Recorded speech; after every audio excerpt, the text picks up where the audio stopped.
पानी के गिरावा तनी फूलवा चढ़ावा छक पानी के गिरावा में अच्छा मिला के बुचिया कहतानी जौन कला तनी आगा के भला जनी एने ओने देखो बुचिया उठे ना के हम दिया तनी को छाते ना कोई हर दिया तनी को उठे ना के हम दिया तनी को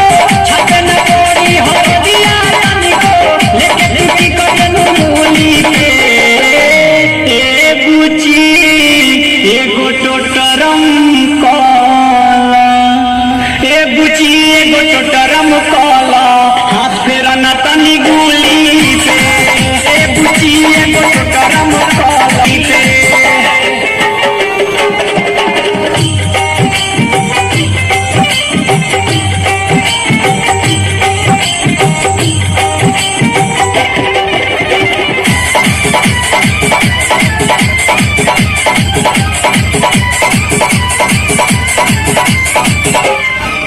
तनी घूमता हटावो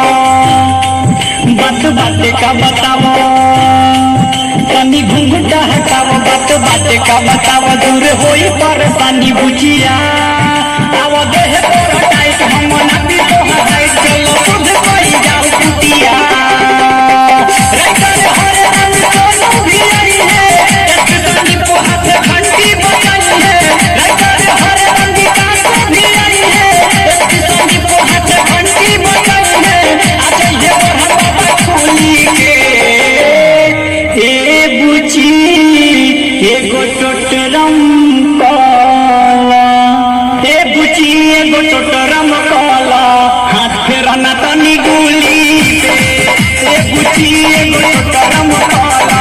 हाथ फेरा ना तनी गुली पे। अरे ये बात तनी जल्दी करो ध्यान से बोलती के टाइम हो गई बा।